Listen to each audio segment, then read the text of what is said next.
Good evening everyone. ये practice set number 59 है। UPPSC RO ARO के लिए सीरीज़ चल रही है और प्रैक्टिस करेंगे इसमें हम जीएस के प्रश्नों पर। इस टेस्ट सीरीज़ की आप फुल टेस्ट सीरीज़ प्राप्त कर सकते हैं। ये नंबर इस पर कॉल है, व्हाट्सअप कर दीजिए, जो मिलेगा आपको पेड टेलीग्राम ग्रुप में। तो पहला प्रश्न है, प्लेलिस्ट इस टेस्ट सीरीज़ की बना रखी है, वहाँ पर आप टेस्ट नंबर 1 से लेकर जो भी नया टेस्ट आता है, जैसे 51 59 नंबर का टेस्ट है, वहाँ तक पहुँच सकते हो। डिस्क्रिप्शन बॉक्स में उसका डिटेल्स है। तो पहला प्रश्न है, ये करंट अफेयर्स का प्रश्न है। 24 अगस्त 2022 को संघाई सहयोग संगठन यानी एससीओ सदस्य देशों के रक्षा मंत्रियों की जो वार्षिक बैठक है 2022 कहाँ आयोजित हुई? भारत में हुई है तो नई दिल्ली आंसर हो सकता है, दुशांबे में हुई है तो तजाकिस्तान, चीन में हुई है तो बीजिंग, और उज्बेकिस्तान में हुई है तो ताशकंद। देखिए, भारत में नहीं हुई तो नई दिल्ली नहीं है, तजाकिस्तान में नहीं हुई तो दुशांबे नहीं है, चीन में नहीं हुई तो बीजिंग नहीं है, उज्बेकिस्तान में हुई है। ठीक है, इसलिए ताशकंद आंसर होगा। तो संघाई सहयोग संगठन सदस्य देशों के रक्षा मंत्रियों की जो वार्षिक बैठक है 2022 24 अगस्त 2022 को उज्बेकिस्तान की राजधानी ताशकंद में संपन्न हुई। इस बैठक के दौरान एससीओ सदस्य देशों के बीच रक्षा सहयोग के मुद्दों पर चर्चा की गई और भारत का प्रतिनिधित्व किया केंद्रीय रक्षा मंत्री राजनाथ सिंह ने।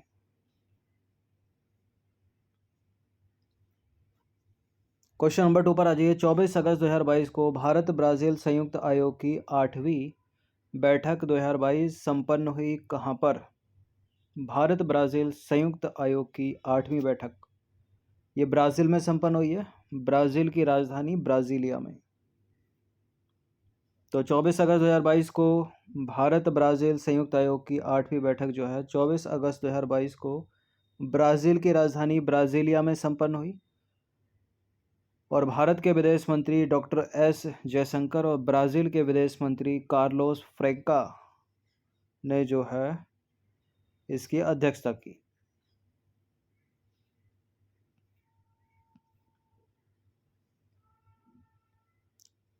क्वेश्चन नंबर 3 पर आ जाइए। अगस्त 2022 में किसे अमेरिका के प्रतिष्ठित लिबर्टी मेडल के लिए चुना गया है? ठीक है, लिबर्टी मेडल 2022 के लिए चुना गया है किसको? वोलोदिमीर जेलेंस्की को। ठीक है, ऑप्शन नंबर डी है इसका आंसर। तो लिबर्टी मेडल जो है वो अमेरिका का एक प्रतिष्ठित सम्मान है जो यूक्रेन के राष्ट्रपति वोलोदिमीर जेलेंस्की को दिया जाएगा। ठीक है, दिया गया है और वोलोदिमीर जेलेंस्की को यह सम्मान जो है रूसी आक्रमण या अत्याचार कह लो के समक्ष अपने देश की स्वतंत्रता की रक्षा करने के लिए दिया गया है। ठीक है, अमेरिका का प्रतिष्ठित सम्मान है लिबर्टी मेडल, जो मिला है किसको? वोलोदिमीर जेलेंस्की, राष्ट्रपति हैं ये यूक्रेन के।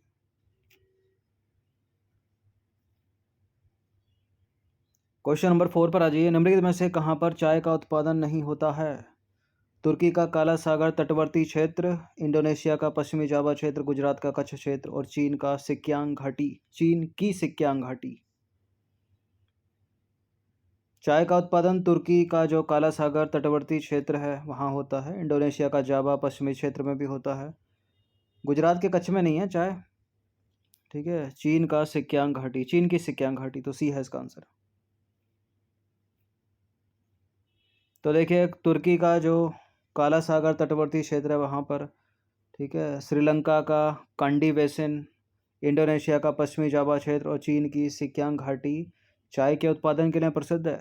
चाय के उत्पादन के लिए जो अनुकूल परिस्थितियां हैं कई बार बताई हैं, जैसे अत्यधिक वर्षा होनी चाहिए, ठीक है, उच्च तापमान होना चाहिए, वातावरण में उच्च आर्द्रता होनी चाहिए और जो मृदा होनी चाहिए वो अच्छे से जल निकासी वाली होनी चाहिए, मतलब पानी रुकना नहीं चाहिए उसमें। ठीक है, और भारत में जो गुजरात का कच्छ क्षेत्र है वो चाय के उत्पादन नहीं होता वहाँ पर। क्वेश्चन नंबर 5 पर आ जाइए। निम्नलिखित में से कौन सा मंत्रालय सकल राज्य घरेलू उत्पाद से संबंधित आंकड़े जारी करता है? कॉर्पोरेट कार्य मंत्रालय, वाणिज्य एवं उद्योग मंत्रालय, गृह मंत्रालय या फिर केंद्रीय सांख्यिकी और कार्यक्रम कार्यान्वयन मंत्रालय? केंद्रीय सांख्यिकी और कार्यक्रम कार्यान्वयन मंत्रालय, ऑप्शन नंबर ए। तो केंद्रीय सांख्यिकी और कार्यक्रम कार्यान्वयन मंत्रालय सकल राज्य घरेलू उत्पाद से संबंधित आंकड़े जारी करता है और हाल ही में इस मंत्रालय ने सकल राज्य घरेलू उत्पाद के आंकड़े जो है जारी किए हैं, जिसमें 19 राज्यों और केंद्र शासित प्रदेशों की अर्थव्यवस्थाओं ने अपने पूर्व कोविड स्तरों को जो है पार कर लिया है और वित्त वर्ष 2021-22 के दौरान 7 रिकॉर्ड दोहरे अंकों की विकास दर जो है वो दर्ज की गई।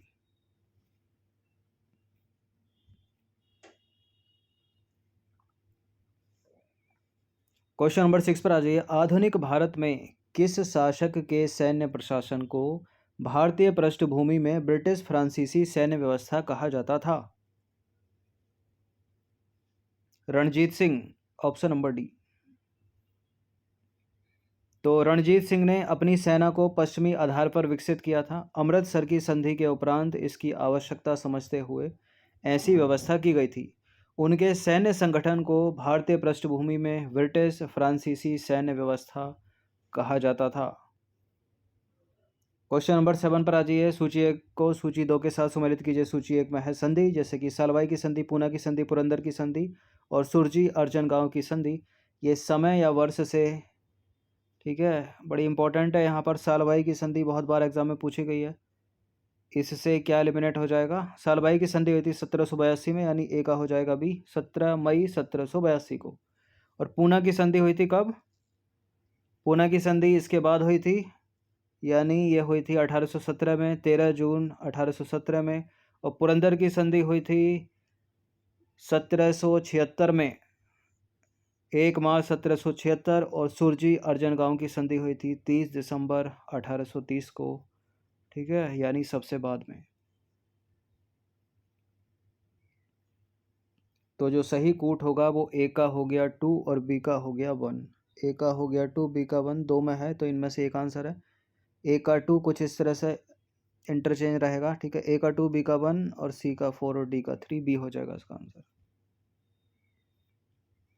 तो पूना की संधि हुई थी 13 जून 1817 को, सालवाई की संधि 17 मई 1782, पुरंदर की संधि 1 मार्च 1776 और सुरजी अर्जन गांव की संधि 30 दिसंबर 1830 को। भारत शासन अधिनियम 1858 के संदर्भ में निम्नलिखितों पर विचार कीजिए और बताइए कि कौन सा करेक्ट है इसमें। देखिए, भारत शासन अधिनियम 1858 के तहत ब्रिटिश क्राउन का शासन समाप्त करके ईस्ट इंडिया कंपनी को सौंप दिया गया और इसके साथ ही board of control, board of director और बोर्ड ऑफ कंट्रोल के समस्त अधिकार भारत सचिव से छीन लिए गए।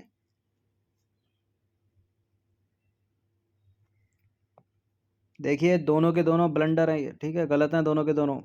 भारत शासन अधिनियम 1858 के तहत ब्रिटिश क्राउन का शासन नहीं बल्कि ईस्ट इंडिया कंपनी का शासन ब्रिटिश क्राउन के हाथों में सौंप दिया गया था। उल्टा फुल्टा लिखा है, गलत है पहला स्टेटमेंट। और इसके साथ ही बोर्ड ऑफ डायरेक्टर और बोर्ड ऑफ कंट्रोल के समस्त अधिकार भारत सचिव से छीने नहीं गए थे, उसको सौंप दिए गए थे। तो गलत है ये वाला भी स्टेटमेंट। ये दोनों के दोनों करेक्ट नहीं है, इनकरेक्ट हैं, तो डी है इसका आंसर, उपरोक्त में से कोई भी नहीं। तो भारत शासन अधिनियम 1858 के तहत ईस्ट इंडिया कंपनी का शासन समाप्त करके ब्रिटिश क्राउन को सौंप दिया गया और इसके साथ ही बोर्ड ऑफ डायरेक्टर और बोर्ड ऑफ कंट्रोल के समस्त अधिकार भारत सचिव को सौंप दिए गए, न कि छीन लिए गए। क्वेश्चन नंबर 9 पर आ जाइए। विलियम जोन्स ने किस गवर्नर जनरल के कार्यकाल में एशियाटिक सोसाइटी ऑफ बंगाल की स्थापना की थी?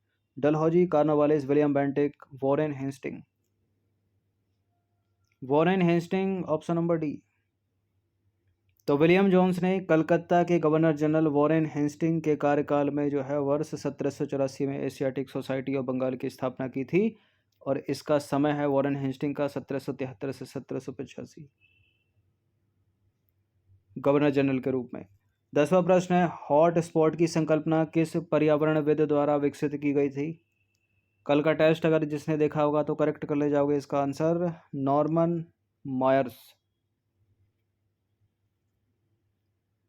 तो देखिए, हॉट स्पॉट की संकल्पना पर्यावरणविद नॉर्मन मॉयर्स के द्वारा 1988 में विकसित की गई और भारत के हॉट स्पॉट में सुंडालैंड जो है वो नवीनतम है, इसे वर्ष 2013 में शामिल किया गया। क्वेश्चन नंबर 11 पर आ जाइए। निम्नलिखित उर्वरकों में से कौन सा एक बायो फर्टिलाइजर है? जैव उर्वरक,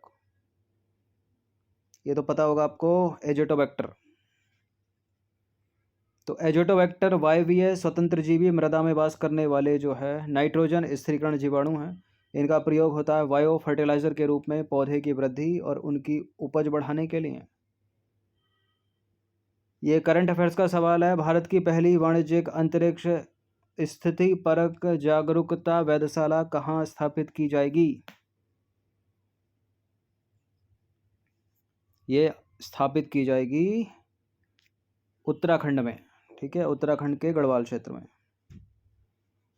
तो भारत की पहली वाणिज्यिक अंतरिक्ष स्थिति परक जागरूकता वेधशाला उत्तराखंड के गढ़वाल क्षेत्र में स्थापित की जाएगी और इसे वैश्विक अंतरिक्ष यातायात प्रबंधन कार्यों की सेवा के लिए जो है रणनीतिक रूप से तैनात किया जाएगा। यह अंतरिक्ष में किसी भी गतिविधि पर नज़र रखने में जो है सहायता करेगी, जैसे कि जो स्पेस मलबा होता है, ठीक है, और क्षेत्र पर मंडराने वाले जो सैन्य उपग्रह होते हैं यानी मिलिट्री सैटेलाइट, इन सबको देखेगी। क्वेश्चन नंबर 13 पर आ जाइए। समोच्च मेड़ निर्माण और वेसिन लिस्टिंग और क्रिस क्रॉस जुताई और समोच्च कृषि आदि मृदा संरक्षण के किस या किन उपायों के अंतर्गत आते हैं? यांत्रिक उपाय, जैविक उपाय, वर्धित ज्ञान या फिर जैविक और यांत्रिक दोनों? देखिए, जैविक तो होगा नहीं, वर्धित नहीं होगा, इसका आंसर हो जाएगा केवल बी। इसका आंसर हो जाएगा केवल ए, ठीक है, यांत्रिक उपाय हैं ये। तो समोच्च कृषि हो गई, ठीक है, वेसिन लिस्टिंग हो गई, क्रिस क्रॉस जुताई हो गई, समोच्च मेड़ निर्माण आदि, ये मृदा संरक्षण के यांत्रिक उपायों के अंतर्गत आते हैं। और इन तकनीकों का जो उपयोग होता है वो मुख्य रूप से ढलुआ भूमि और पहाड़ी ढालों पर जो है सॉइल एरोजन यानी मृदा अपरदन को रोकने के लिए किया जाता है। क्वेश्चन नंबर 14 पर आ जाइए। मॉडर्न हिस्ट्री का सवाल है। वर्ष 1884 का वुड्स डिस्पैच निम्नलिखित में से किससे संबंधित है? दास प्रथा की समाप्ति, भारत में डाक व्यवस्था की शुरुआत, भारत में विश्वविद्यालय की स्थापना या फिर भारत में प्रशासकीय सेवाओं की स्थापना? 1854 का वुड्स डिस्पैच, यह है भारत में विश्वविद्यालय की स्थापना से। सी है इसका आंसर।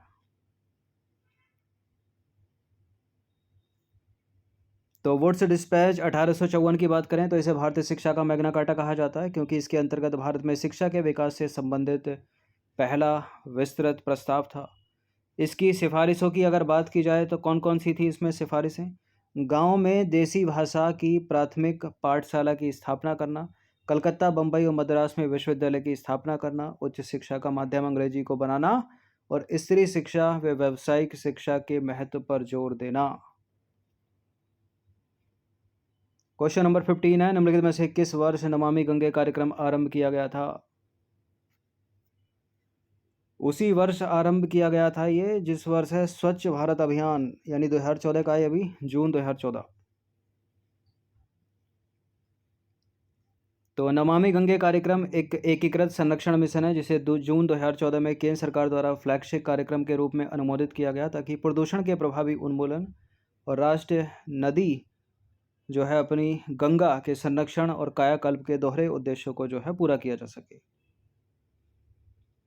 क्वेश्चन नंबर 16 पर आ जाइए। भारतीय मौसम विज्ञान विभाग यानी IMD के संदर्भ में निम्नलिखित में से कौन सा कथन सत्य है? भारतीय मौसम विज्ञान विभाग की स्थापना 1875 में हुई थी और यह भारत सरकार के पृथ्वी विज्ञान मंत्रालय की एक एजेंसी है और यह मौसम संबंधी अवलोकन, मौसम पूर्वानुमान और भूकंप विज्ञान के लिए जिम्मेदार प्रमुख एजेंसी है। क्या देखिए, एग्जैक्ट पढ़ने से ये करेक्ट लग रहे हैं सारे के सारे, डी है इसका आंसर। केंद्रीय अन्वेषण ब्यूरो यानी CBI की स्थापना निम्नलिखित में से किस समिति की सिफारिश पर हुई थी? सरकारिया नहीं है इसका आंसर, संथानम, ठीक है, के संथानम समिति। तो केंद्रीय अन्वेषण ब्यूरो यानी सेंट्रल ब्यूरो ऑफ इन्वेस्टिगेशन यानी CBI की स्थापना भ्रष्टाचार रोकथाम पर संतानम समिति की सिफारिश पर गृह मंत्रालय के एक प्रस्ताव के द्वारा की गई थी, ठीक है, गृह मंत्रालय के एक प्रस्ताव के द्वारा। तो ना तो ये कॉन्स्टिट्यूशनल बॉडी है ना ही ये स्टैच्यूटरी बॉडी है, ठीक है, ये लिखा भी है देखिए नीचे। CBI जो है वो वैधानिक निकाय नहीं है।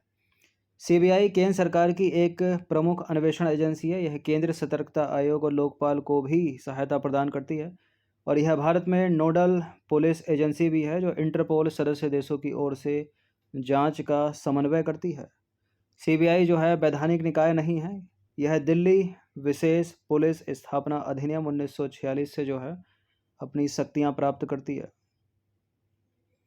क्वेश्चन नंबर 8 पर आ जाइए। आर्टेमिस मिशन निम्नलिखित में से किसके द्वारा लॉन्च किया जाएगा? इसके नाम से तो लग नहीं रहा कि इंडिया का मिशन होगा, तो हटा दीजिए इसरो को। आर्टेमिस मिशन है नासा का, और ये किसका है अगर पूछा जाए तो, ठीक है, ये मून मिशन है एक। तो national aeronautics and space administration यानी राष्ट्रीय वैमानिकी एवं अंतरिक्ष प्रशासन नासा द्वारा आर्टेमिस मिशन जो है शीघ्र ही लॉन्च किया जाएगा। और आर्टेमिस फर्स्ट जो है नासा का मानव रहित मिशन है, और यह एजेंसी के स्पेस लॉन्च सिस्टम रॉकेट और ओरियन क्रू कैप्सूल का परीक्षण करेगा। आर्टेमिस फर्स्ट आने वाले दशकों में चंद्रमा यानी मून मिशन है एक, चंद्रमा पर दीर्घकालिक मानव उपस्थिति हेतु जटिल मिशनों की श्रृंखला में जो है पहला मिशन होगा नासा का। क्वेश्चन नंबर 19 पर आ जाइए। स्मार्ट इंडिया हैकाथॉन की शुरुआत निम्नलिखित में से किस वर्ष हुई थी? 2020 में, 21 में, 17 में, 19 में? स्मार्ट इंडिया हैकाथॉन 2017 में। तो स्मार्ट इंडिया हैकाथॉन की शुरुआत हुई थी वर्ष 2017 में, और स्मार्ट इंडिया हैकाथॉन एक राष्ट्रव्यापी पहल है जो छात्रों को दैनिक जीवन में आने वाली समस्याओं को हल करने के लिए जो है एक मंच प्रदान करती है। ठीक है, स्मार्ट इंडिया हैकाथॉन 2017 से उच्च शिक्षा के छात्रों के लिए जो है हर वर्ष 2 प्रारूपों में, एक तो स्मार्ट इंडिया हैकाथॉन सॉफ्टवेयर और स्मार्ट इंडिया हैकाथॉन हार्डवेयर संस्करण में जो है आयोजित किया जाता है। ठीक है, सॉफ्टवेयर में और हार्डवेयर में। ये 20वां प्रश्न है, अंतिम प्रश्न है, आंकड़ा बेस्ड करंट अफेयर्स का सवाल है, इंपॉर्टेंट। और प्रश्न है कि राष्ट्रीय कौशल विकास निगम द्वारा किए गए एक अध्ययन के अनुसार वर्ष 2023 तक भारत के श्रम बल में 15 से 59 वर्ष की कार्यशील आयु के लगभग कितने करोड़ व्यक्तियों के प्रवेश करने की उम्मीद है? इसी साल की बात हो रही है। 7 करोड़। ठीक है, ऑप्शन नंबर डी। तो राष्ट्रीय कौशल विकास निगम द्वारा किए गए एक अध्ययन के अनुसार वर्ष 2023 तक भारत के श्रम बल में 15 से 59 वर्ष की कार्यशील आयु के 7 करोड़ अतिरिक्त व्यक्तियों के प्रवेश करने की उम्मीद है, जिनमें से 84.3% व्यक्ति 15 से 30 आयु वर्ग के होंगे। तो ये 20 प्रश्न थे, कुछ करंट अफेयर्स के सवाल थे इसमें, बाकी स्टैटिक जीके के सवाल थे। इन सभी टेस्ट का पीडीएफ प्राप्त कर सकते हो। पीडीएफ पेड है, ये नंबर इस पर कॉल या व्हाट्सअप करके जो मिलेगा आपको पेड टेलीग्राम ग्रुप में। यूपीपीसीएस और यूपीपीएससी आरओ की फुल टेस्ट सीरीज़ प्राप्त करने के लिए आप कॉल कर सकते हैं इस नंबर पर। धन्यवाद।